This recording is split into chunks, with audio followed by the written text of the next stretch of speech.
Hola, hola, muy buenos días. Sean todos bienvenidos a la sesión de hoy. La sesión de hoy va a tratar sobre el algoritmo CPO10, también conocido como Central Plant Optimization. El presentador del día de hoy soy yo, mi nombre es Patricio Balbi, soy ejecutivo de desarrollo de negocios para el Cono Sur. Un poco más abajo está mi correo, patricio.balbi@jci.com, donde me van a poder mandar si es que tienen alguna duda o si quieren revisar, digamos, la factibilidad de algún proyecto. Desde ya les damos muchas gracias a todos por participar en este horario y por confiar en nosotros. La agenda del día de hoy se compone de la siguiente manera. Comenzaremos con una introducción a las plantas de agua helada en general, explicando un poco los componentes básicos. Después explicaremos un control eficiente estándar de la planta de agua helada y después explicaremos en qué se diferencia este control eficiente con el algoritmo CPO10. Hablaremos también del COP y cómo podemos mejorar este indicador. Hablaremos también del control de bombas y torres que realiza el algoritmo CPO10. Después hablaremos un poco de la parte técnica, cómo se implementa este algoritmo en algún controlador. Y finalmente pasaremos a una ronda de preguntas y respuestas. La sesión de hoy será un poco más corta, por lo tanto intentaremos responder las preguntas y respuestas y en el caso de que no podamos hacer esto, les pedimos que nos manden las preguntas y respuestas a nuestro correo de Johnson Controls, tanto a mí, Patricio Albi, como a Cristal Rosa. Y bien, ¿qué es la planta de agua fría? Como pueden ver acá en la imagen, la planta de agua fría no es solamente un chiller, sino que es el conjunto de todos los equipos electromecánicos que se van a encargar de producir la agua fría y también de distribuirla dentro del edificio. El agua fría no necesariamente tiene que ser utilizada en un edificio, sino que también puede ser utilizado en alguna industria que, digamos, maneje algún proceso productivo. Pero normalmente es un proceso de confort y es para el cual nos vamos a enfocar también en esta presentación. Los equipos de la planta de agua fría tienen que funcionar, digamos, en conjunto para la correcta generación, distribución y control del proceso. No sirve, digamos, controlar cada equipo como un ente individual, sino que hay que verlo como el control de un sistema integral. Sobre los tipos de plantas de agua fría, tenemos dos tipos. Por un lado tenemos la planta condensada por agua y por el otro la planta condensada por aire. La planta condensada por agua se compone de un chiller, bombas de agua y una torre de enfriamiento. Lo que va a hacer, digamos, el chiller es producir el agua fría para poder distribuir a todos los equipos de HVAC del edificio. Y por el lado de condensación del mismo chiller, se va a encargar de disipar todo el calor que tenga el edificio a través de esta torre de enfriamiento. De tal manera que, digamos, se produzca ese intercambio de calor entre el agua del edificio, digamos, que va a retornar caliente y se va a disipar ese calor hacia el exterior. Por otro lado, tenemos la planta condensada por aire, que es un circuito mucho más simple, debido a que el mismo chiller se va a encargar de la disipación del calor del edificio a través de los condensadores mismos que ya están integrados, digamos, dentro del equipo.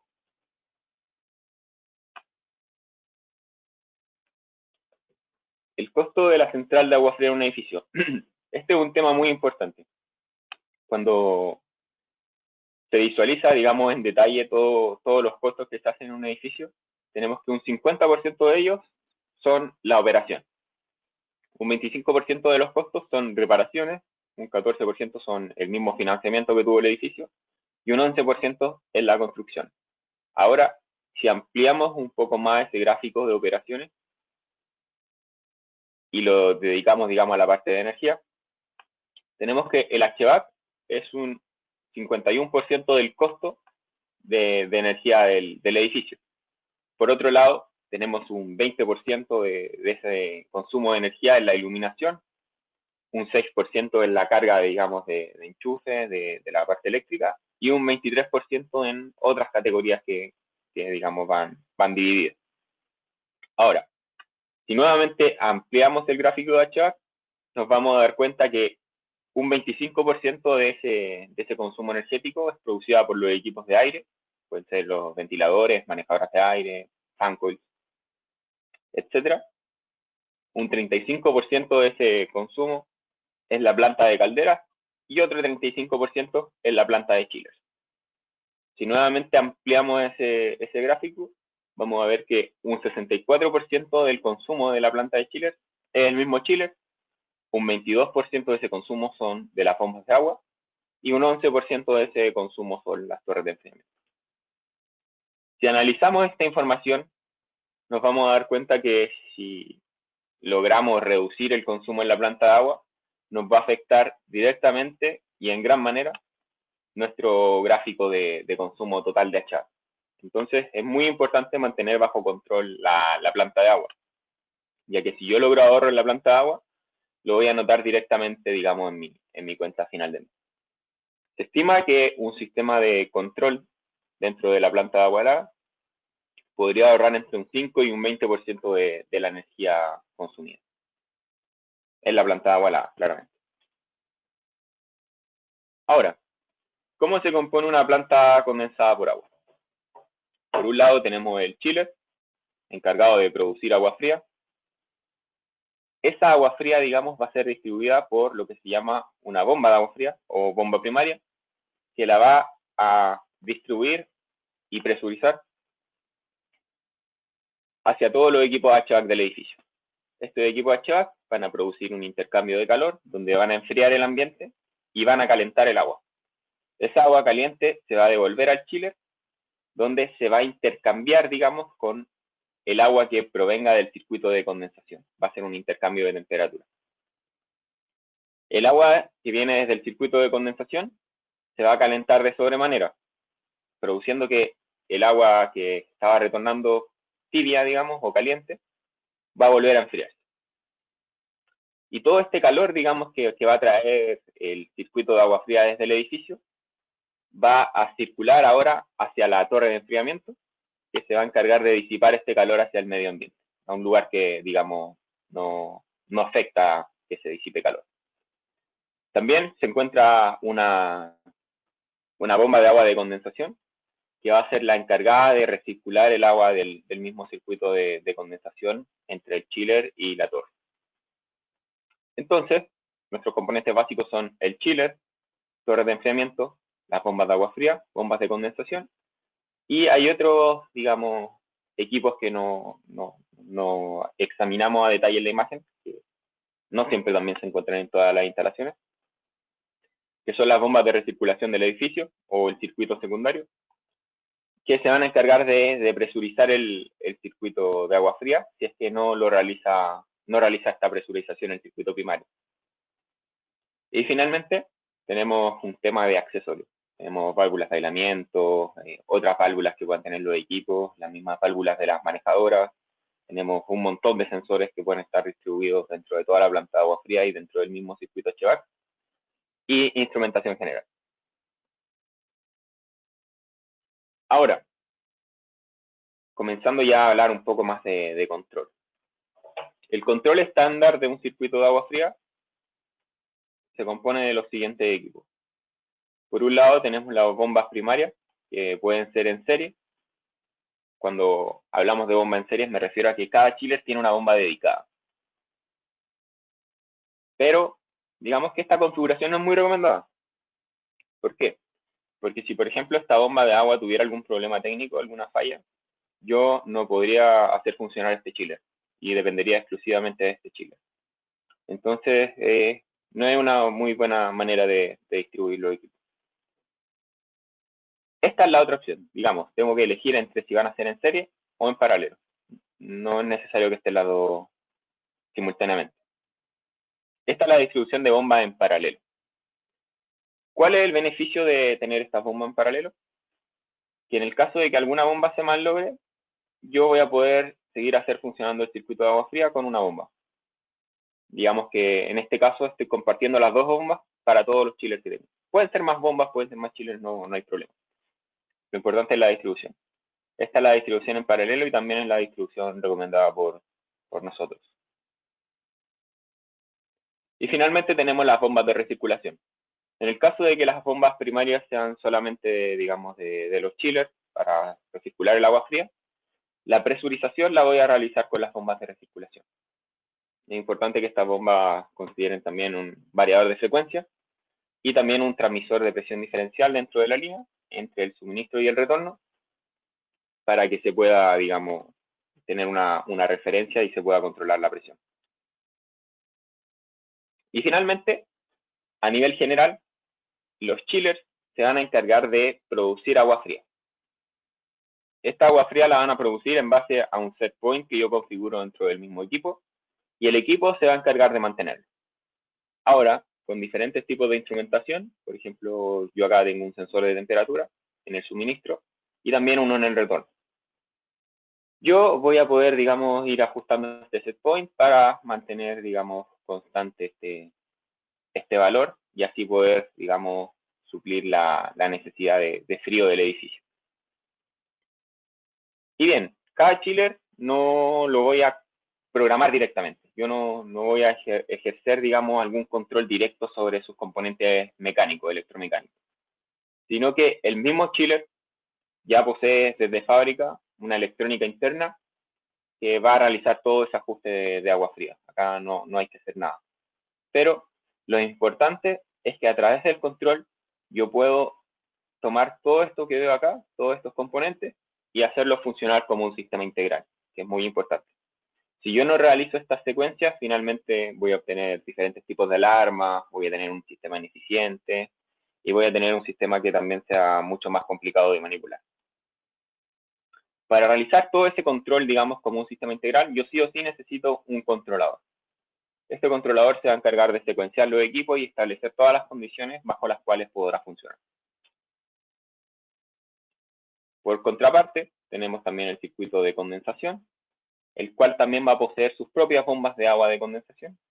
Como les dije, van a ser las encargadas de tomar el agua caliente del circuito de condensación proveniente del chiller y lo van a distribuir hacia las torres de enfriamiento.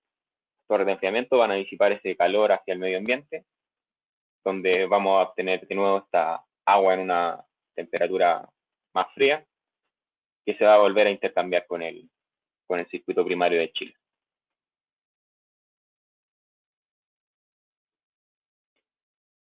Por el lado de condensación, también es necesario, o sea, ideal es que sea el mismo controlador que realice todo el control de la planta, que controle tanto el circuito primario como el circuito de condensación.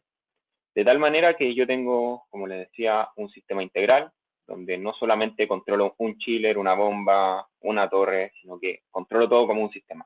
Todo es un conjunto y esa es la manera bajo la cual debería ser controlado. Ahora, si bien yo les nombré una estrategia estándar del mercado, normalmente esa es la programación que se utiliza, esa estrategia, si bien es eficiente, es una buena estrategia, tiene un problema. Y es que cada chiller se va a concentrar en mantener constante la temperatura de agua fría. Pero, en ciertos casos, puede ser innecesaria la producción de que el chiller funcione a tal capacidad, debido a que el edificio no necesariamente necesita el 100% de la capacidad del chiller, digamos. Si, por ejemplo, hay días donde asiste la mitad del personal al edificio, o un 75%, hay diferentes inmobiliarios, hubieron diferentes cambios, esto va a provocar que se cambie también la carga térmica del edificio. Por lo tanto, cuando se hace el diseño, digamos, de este edificio y también del circuito de agua fría, se hace bajo una carga. Esa carga igual siempre se considera la peor de las condiciones. Por lo tanto, se estima que dentro de un año, solamente en un par de días, es necesario que el chiller funcione al 100% de la capacidad. Todos los otros días, digamos, yo podría realizar ajustes en el chiller para poder funcionar en base a la demanda, de tal manera que yo voy a tener considerables ahorros energéticos. Y aquí nace un poco y se justifica también lo que es el algoritmo de control CPO10.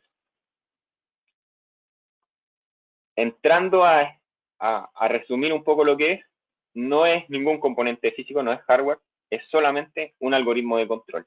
es una lógica de control que yo voy a programar dentro de un controlador de la línea de Facility Explorer. CPO10 no se va a basar, digamos, en mantener una temperatura de suministro de agua fría constante, sino que se va a encargar de funcionar en base a la demanda del edificio, en base a la carga térmica del edificio. El algoritmo va a considerar las capacidades de cada chiller, el punto más eficiente de cada chiller, el número de partidas y horas de funcionamiento de los diferentes equipos mecánicos también para efectuar una rotación de los mismos y finalmente lograr una mejor gestión del uso y el mantenimiento. Y por otro lado, también se va a lograr una eficiencia energética mucho mejor.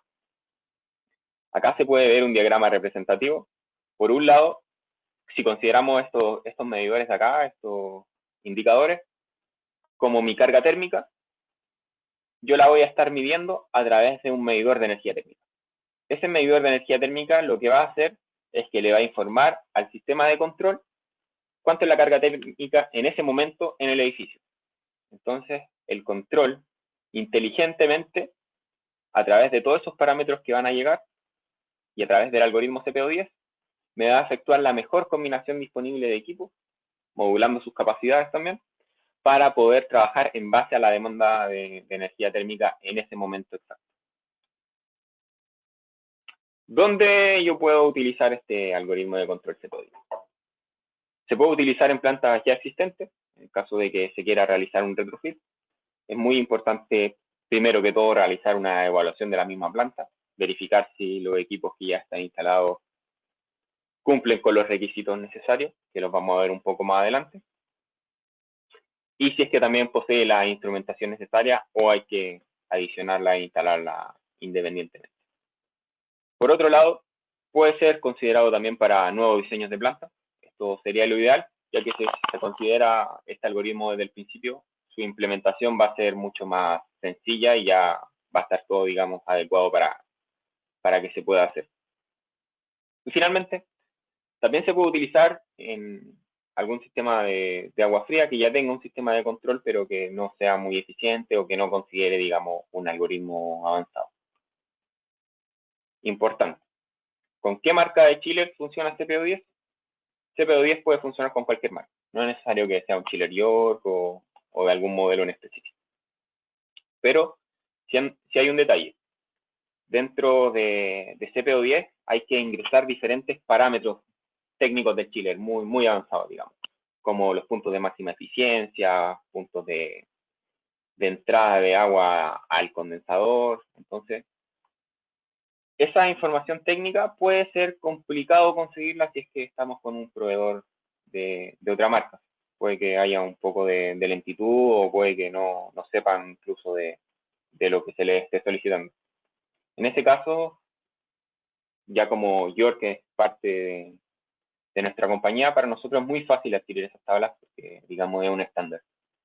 Pero, digamos, a nivel general se puede hacer con cualquier marca, no hay problema. Lo importante es tener, digamos, esa información disponible en el momento en que se necesita hacer la programación. ¿Qué sistema soporta CPO10? CPO10 soporta hasta 8 chillers. Pueden ser chillers centrífugos, tornillos, scroll, compresor recíproco, pero lo importante, muy, muy importante, es que tengan velocidad variable. Si mi circuito, si mi chiller no tiene, digamos, velocidad variable, ¿puedo realizar el CPO10? Sí, pero no va a cumplir a cabalidad su objetivo. Entonces, nosotros recomendamos siempre que se haga con chillers con velocidad variable, porque si no, la inversión de tiempo, la inversión de componentes, habría que hacer un análisis si es que vale la pena o no. Por otro lado, también son soportados los chillers con condensación por aire. No necesariamente tiene que ser un chiller con condensación por agua fría. En este caso, en la presentación por lo menos nos vamos a enfocar en la condensación por agua, ya que es la más complicada. Y en el caso de la condensación por aire, resulta mucho más sencilla, ya que es prácticamente lo mismo, solamente que no consideramos la parte de condensación. Y otro detalle es que los chillers deben estar distribuidos en paralelo. Si yo tengo un chiller que produce agua fría, esa agua fría que sale del chiller entra a otro chiller para que se vuelva a enfriar nuevamente, yo no puedo aplicar CPO10, ya que esta estrategia, no sé, tener chiller en serie sería muy poco eficiente, no sería muy buena opción. En ese caso, CPO10 funciona cuando los chillers están distribuidos en paralelo, en que ambos chillers, digamos, producen agua fría al mismo tiempo para un circuito en común. Hasta 8 bombas primarias. Las bombas pueden tener diferentes tamaños, pueden tener una distribución en serie, o sea, pueden ser dedicadas para el chiller o pueden estar en paralelo, que sean compartidas, digamos, para todos los chillers que yo tenga en mi sistema. Y las bombas pueden ser con o sin variador de frecuencia. Recomendado, con variador de frecuencia. En el caso de que yo no ocupe el variador de frecuencia en mis bombas primarias, tengo que utilizarlo en mis bombas secundarias para controlar la presión del circuito.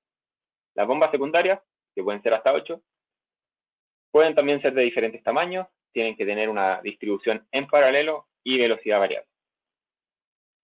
Hasta 8 bombas de condensación. Bombas de diferentes tamaños con distribución en serie o en paralelo y con o sin variador de frecuencia. Como les dije, recomendado siempre variador de frecuencia, ya que eso aumenta la eficiencia energética de mi sistema. Hasta 8 torres de enfriamiento. Las torres pueden tener velocidad fija, velocidades múltiples en los ventiladores o velocidad variable. Si el sistema no posee torres de enfriamiento y es condensado por aire, también puede ser integrado, no hay problema. Finalmente, se pueden integrar también hasta 4 intercambiadores de calor, que no estén directamente integrados en algún equipo, sino que sean equipos completamente independientes y de diferentes tamaños. A modo de resumen, era mucha información la que vimos, pero concretamente, si yo quiero realizar este algoritmo CPO10, ¿qué necesito? Bien, en el circuito de agua fría necesito chillers que tengan velocidad variable conectados en paralelo. Por el lado de las bombas primarias, pueden ser con o sin caudal variable, distribución en serie o en paralelo. Bombas secundarias, caudal variable, distribución en paralelo, con variador de frecuencia. Ahora, la instrumentación que yo necesito para realizar todo este control. Necesito un sensor de temperatura de suministro, un sensor de temperatura de retorno y también un medidor de energía térmica. Normalmente el medidor de energía térmica considera estos dos sensores. En el caso de que yo lo quiera hacer, digamos, de una forma alternativa, en vez del medidor de energía térmica, yo podría tener un medidor de flujo de agua y también los mismos sensores de temperatura de retorno y temperatura de suministro. En el caso de que estemos hablando de una planta condensada por aire, necesito solamente todos estos dispositivos de acá. Si hablamos de una planta de condensación por agua, también tenemos que considerar todos los sensores necesarios para el circuito de condensación. Las torres de enfriamiento pueden ser con velocidad fija o variable, las bombas de condensación con o sin caudal variable, con una distribución en serie dedicadas para cada torre o en paralelo. Y finalmente tenemos el lado de la instrumentación. ¿Qué instrumentación necesito yo dentro de mi circuito de condensación? Necesito un sensor de temperatura exterior, un sensor de humedad de relatividad exterior y también un sensor de temperatura de agua de condensación. A grandes rasgos, esto es todo lo necesario para poder programar el algoritmo. Bien, ahora vamos a hablar un poco del COP. ¿Qué es lo que es el COP? El COP es el Coefficient of Performance, que viene a ser en español el coeficiente de rendimiento de cada equipo, y va a ser la relación que existe entre la producción de toneladas de frío contra el gasto, digamos, eléctrico medido en kilowatts del mismo equipo. A modo de ejemplo, para que se entienda muy claro. Si un chiller produce 4.500 kilowatts de frío y para producir esos 4.500 kilowatts de frío va a gastar 600 kilowatts eléctricos. Yo puedo calcular el COP dividiendo la producción de frío por el gasto eléctrico. En este caso, tenemos 4.500 kilowatts dividido por 600 kilowatts, tenemos un COP de 7,5. ¿Cómo yo interpreto esta información? El chiller va a producir 7,5 kilowatts de frío por cada kilowatt eléctrico consumido. Muy simple. Entonces, ¿qué puedo concluir yo con el COP? Mientras mayor sea el COP, mayor va a ser la eficiencia de la máquina. Si el COP es mayor, si por ejemplo fuera 10 o 12 kilowatts, quiere decir que va a gastar la misma energía eléctrica, pero va a producir más frío. Por lo tanto, va a ser más eficiente. Mientras mayor sea el COP, es mucho mejor. Ahora, viendo la curva característica de un chiller, este es un chiller con velocidad variable, importante considerar eso también. Por el eje Y tenemos lo que es el COP, en el eje X tenemos el porcentaje de funcionamiento del chiller o el porcentaje de carga. Bajo esta gráfica, esto digamos que es bien estándar para todos los chillers con variable frecuencia. Entre el 0 y el 40, digamos que mi COP es muy bajo, o no es el óptimo, no está en su mejor punto. Pero a partir de ahí, ingresamos a, digamos, un par de límites, un límite definido por dos umbrales, donde mi chiller va a ser muy eficiente. O sea, va a consumir menos energía eléctrica en producir una buena cantidad de toneladas de frío. Está en su mejor punto. Entonces, ¿qué sería lo ideal? Lo ideal es que mi chiller siempre funcione bajo esta carga, una carga parcial, no una carga completa. Si yo empiezo a hacer funcionar el chiller al máximo de su capacidad, voy a ver cómo el COP también va a bajar. Eso quiere decir que para mí va a ser más caro producir frío. Voy a producir más frío, pero va a ser más caro. Por lo tanto, es menos eficiente. Ahora, ya explicando más a detalle, tenemos tres chillers, los cuales cada uno tiene su, digamos, umbral de eficiencia más alto y también el umbral de eficiencia más bajo. Ahora vamos a hacer un análisis muy rápido para poder explicar. Si yo, por ejemplo, tomo estos puntos que son del chiller 1, que es de 500 toneladas, son los puntos más eficientes, donde presenta un mejor costo, que es entre la producción entre 200 y, digamos, 400 toneladas de frío. Mi chiller 2, que es de 800 toneladas, va a tener un COP aceptable entre las 300 y las 700 toneladas. Si yo produzco 800 toneladas con este chiller, me va a salir más caro de lo normal, o sea, no es muy buena decisión. Y finalmente, tengo mi último chiller, que es el chiller más grande, es de 1000 toneladas, y va a tener en este segmento su mejor COP, que es entre las 400 y las 800 toneladas. Ahora, yo puedo hacer un cálculo. Voy a sumar todos los puntos mínimos. Por un lado tenemos el chiller más pequeño, en su punto mínimo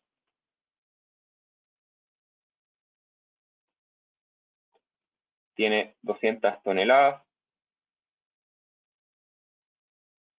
Por el otro lado tenemos el máximo. El chiller más pequeño, dentro de su, digamos, curva más eficiente, dentro de su mejor COP, va a estar en 200 toneladas. El chiller mediano va a comenzar en 300 toneladas y el chiller más grande va a comenzar su curva más eficiente en las 400 toneladas. Si yo realizo la sumatoria de esto, tendría 900 toneladas. Esto quiere decir que a partir de 900 toneladas de frío, digamos la carga térmica del edificio, si me piden 900 toneladas a producir, yo voy a estar dentro de mi mejor porcentaje. O sea, voy a estar en el punto donde cada chiller va a poder funcionar de la forma más eficiente posible. Ahora, si sumo los máximos, por acá tenemos 400, 700 y 800,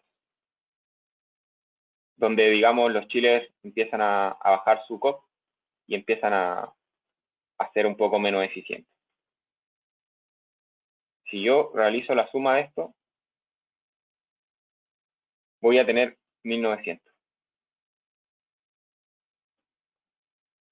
Eso quiere decir que si yo estoy requiriendo entre 900 y 1900 toneladas de frío en mi edificio,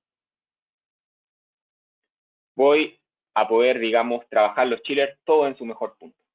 Sería lo ideal. Entonces, si mi carga térmica cuando yo realizo un proyecto está entre estos puntos y yo estoy considerando tres chillers de diferentes capacidades, tengo que saber que en cualquier valor dentro de este umbral yo voy a poder tener una curva muy eficiente. Por lo tanto, va a ser un muy buen proyecto. Ahora, con estos tres chillers yo puedo realizar muchas combinaciones diferentes. Por un lado, puedo hacer solamente funcionar el chiller de 500 toneladas. Asumamos que vamos a tener un consumo de 1200 toneladas. Por lo tanto, si yo tengo un chiller con 500 toneladas, no va a funcionar, no alcanzo a llegar. Tendría que llegar esta gráfica hasta este punto, no llega. El de 800 toneladas por sí solo tampoco puede llegar, el de 1000 toneladas tampoco. Por lo tanto, sí o sí tengo que empezar a combinar los chillers. Con la curva de este color rosado yo puedo ver que llego, podría cumplir esa característica con el chiller de 500 y 800 toneladas funcionando en conjunto, pero mi COP es muy bajo, por lo tanto va a ser muy poco eficiente.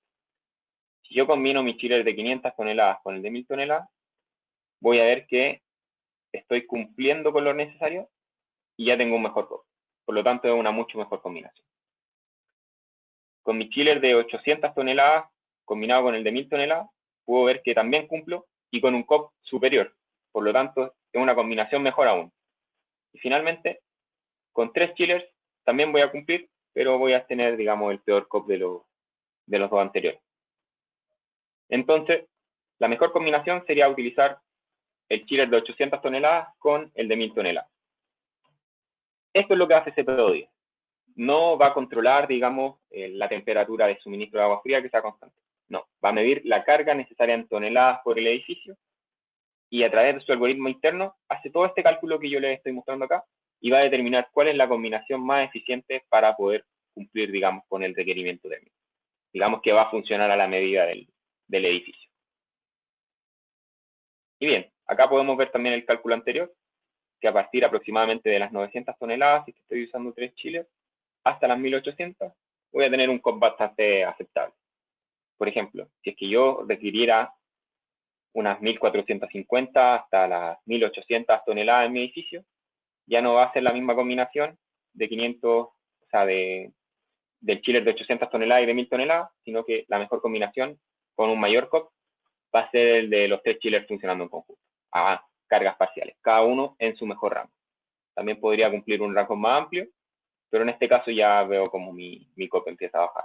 Por lo tanto, mi edificio empieza a pagar más caro, digamos, la tonelada de frío. Ahora bien, por acá también tenemos una relación entre el COP y la relación de carga parcial de funcionamiento de los equipos.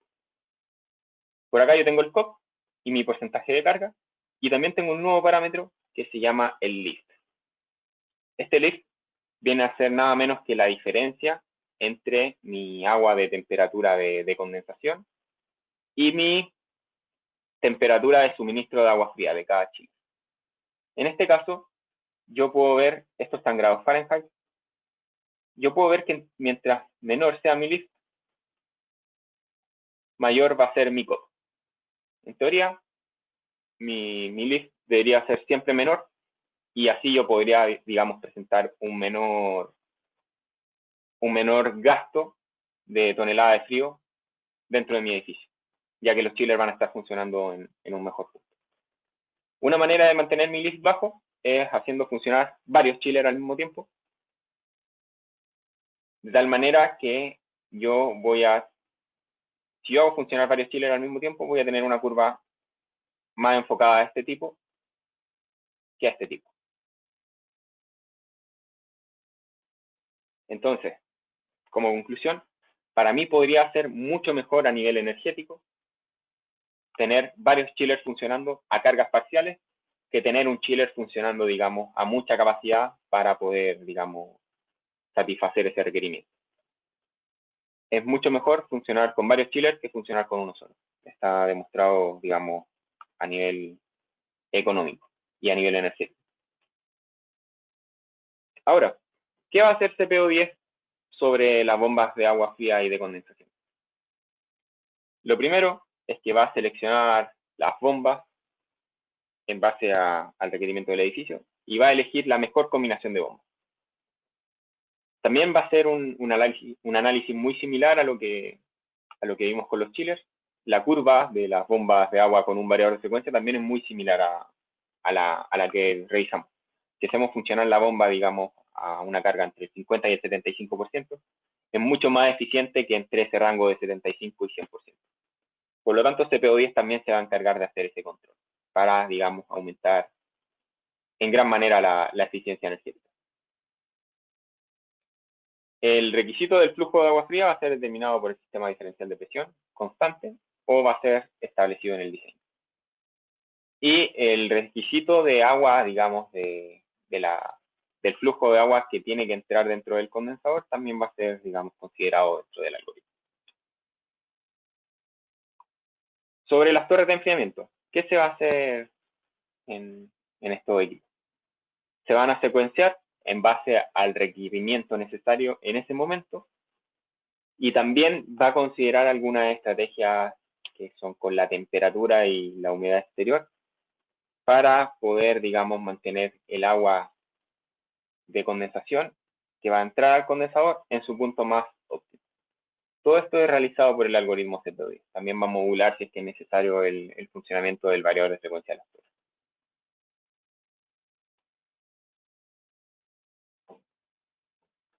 A detalles técnicos, ¿cómo se realiza toda esta programación de CPO10? Ya vimos que era un algoritmo, no es un controlador, no es un accesorio adicional, no tiene un costo adicional tampoco, sino que es solamente programación. ¿Cómo yo puedo realizar este procedimiento? Bien, yo a través del programa CCT puedo seleccionar la opción que voy a programar una planta de agua helada con CPO10 y tengo que completar un formulario. La planta va a empezar a preguntar diferentes características como cuántos chillers tengo, si es que las bombas están en serie, están en paralelo, si es que las bombas poseen varios de frecuencia, qué sensores tengo asociados, si voy a monitorear el estado de falla de la bomba, el estado de falla de los chillers, etcétera. Son muchos parámetros, pero digamos son bastante intuitivos. Es como si me estuvieran haciendo varias preguntas. Una vez que yo completo, digamos, este formulario, se me va a generar automáticamente un programa. Ese programa ya va a estar, digamos, con todo el algoritmo CPO10 programado. Pero yo tengo que hacer otro paso antes de poder, digamos, poner en marcha todo esto, que es adaptar el programa a las características de los chillers que tengo instalados. Como les dije anteriormente, cada chiller va a tener un punto donde es más eficiente, un punto donde su cope empieza a disminuir y todo eso. Esa información yo tengo que ingresarla dentro de mi programa CPO10 para que CPO10 pueda saber cuándo debe hacer funcionar cada chiller. Entonces, vamos a avanzar un poco y vamos a ir mostrando a grandes rasgos los requerimientos que se van a necesitar en el camino para poder armar este algoritmo. Hay un bloque, digamos, que es el selector de chillers. A este bloque yo tengo que entregarle cierto tipo de información. Este bloque, digamos, que va a hacer todo el cálculo de las diferentes capacidades y va a definir cuál chiller tiene que funcionar en qué momento. Entonces yo tengo que darle información para que pueda tomar una buena decisión.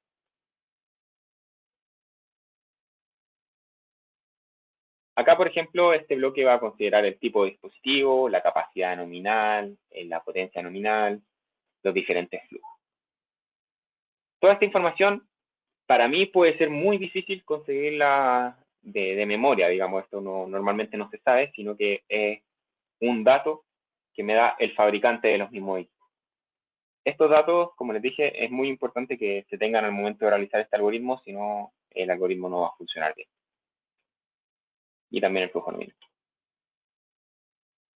Ahora, en base a todos estos parámetros, acá también tengo el COP pico, que es, digamos, el, el punto donde mi chiller es más eficiente en base a ciertas capacidades que vemos acá. Finalmente yo, ingresando toda esta información, estoy rellenando todos estos parámetros para que, digamos, el chiller pueda saber cuándo tiene que hacer funcionar cada equipo.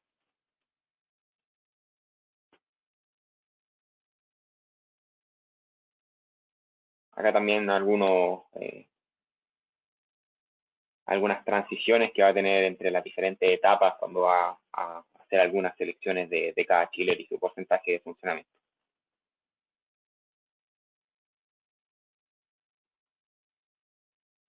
Ahora bien, ya vimos que el programa se puede generar de forma automática, es sencillo, pero después yo tengo que rellenar ciertos parámetros.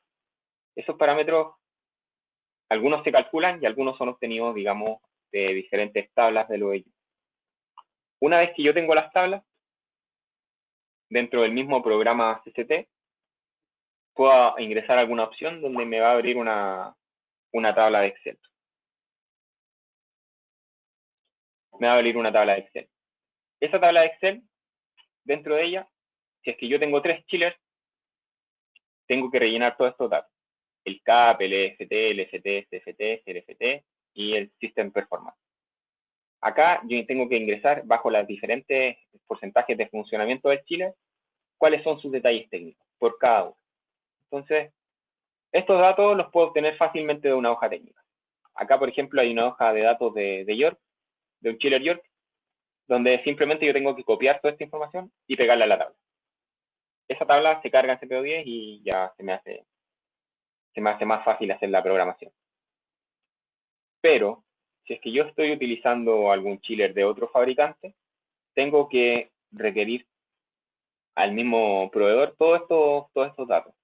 Entonces, es importante también saber si mi proveedor me va a poder conseguir esta información para que yo pueda, digamos, programar el algoritmo. Si el proveedor, digamos, es un poco celoso con la información o es complicado conseguir esta data, va a poder ser un poco complicado hacer el algoritmo, ya que todos estos datos deben ser ingresados sí o sí para que se pueda hacer correctamente el cálculo de la eficiencia energética. Hay algunos parámetros que también se deben calcular. Sin embargo, el programa me lo va a calcular automáticamente. Esa planilla de Excel va a calcular toda esta información y esta es la información que finalmente yo tengo que ingresar a mi programa de control, en CCT en este caso. Y me lo va a dar justamente para cada chiller que yo haya considerado que haya ingresado. Ahora, ¿en qué controladores yo puedo cargar el algoritmo CPU10? Ya vimos que es un algoritmo bien complejo y la verdad es que también ocupa mucha memoria dentro de cada controlador. Entonces, en teoría yo lo puedo cargar en cualquier controlador de la línea de FX, pero a medida que yo voy ingresando más chillers, voy ingresando más bombas de agua, voy ingresando diferentes torres de enfriamiento, el algoritmo va creciendo y por lo tanto también va requiriendo más memoria a utilizar dentro del controlador. Si yo hiciera una pirámide, digamos, donde defino cuál es el controlador más recomendado, partiríamos con el controlador F4, que es el controlador que posee mejor memoria, digamos, mejores capacidades de hardware. Después seguía un controlador de la línea PCA y finalmente un controlador PCG.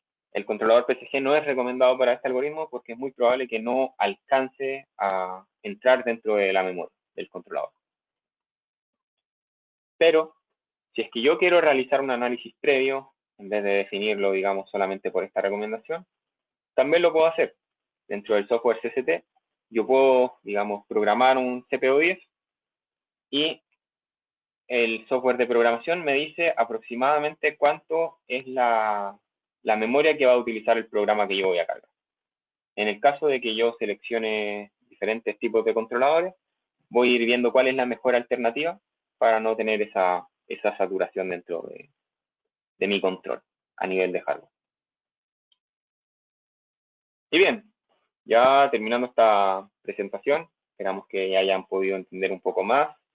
Entendemos que esto también es complejo, no es un algoritmo sencillo, por lo tanto, cualquier implementación también tiene mucho soporte de nuestro equipo.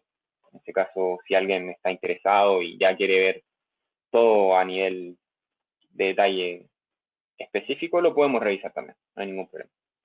Y bien, comenzamos con la ronda de preguntas. No sé si Cristal me puede dar una mano con las preguntas que hayan, si es que hay alguna.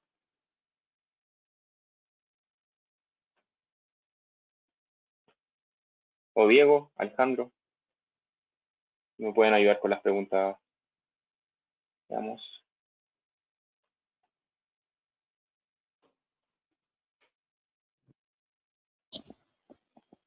No tenemos preguntas, Patricio. Ah, perfecto, bien.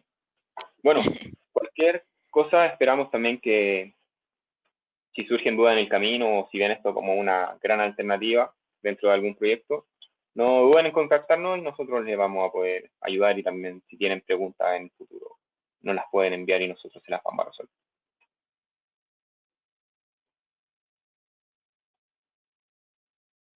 Bien, Muchas si quieren, gracias. si quieren saber más, están todos invitados a nuestro centro de entrenamiento en Colombia, México, Chile y Brasil. Por el momento estamos solo con sesiones remotas, pero ya en el futuro vamos a retomar nuestras operaciones.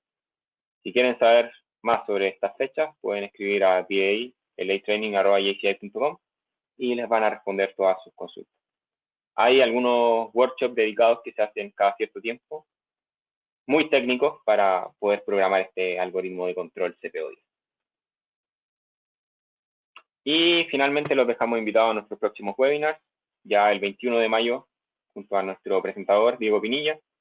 Vamos a ver el diseño para el control de ambientes críticos, salas blancas en general. Tenemos 3 diferentes horarios para que no pierdan esta oportunidad de participar y seguir aprendiendo. Tenemos 2 sesiones más de este webinar en la tarde. Las va a presentar mi colega Diego Pinilla y también mi colega Alejandro Gómez para que si quieren, digamos, revisar toda esta información nuevamente, la puedan ver dentro de las siguientes sesiones que tenemos agendadas para hoy. Desde ya les damos muchísimas gracias por participar, muchísimas gracias por su tiempo, por estar acá hasta ahora y como siempre les damos muchas gracias por confiar en nosotros. Hasta luego.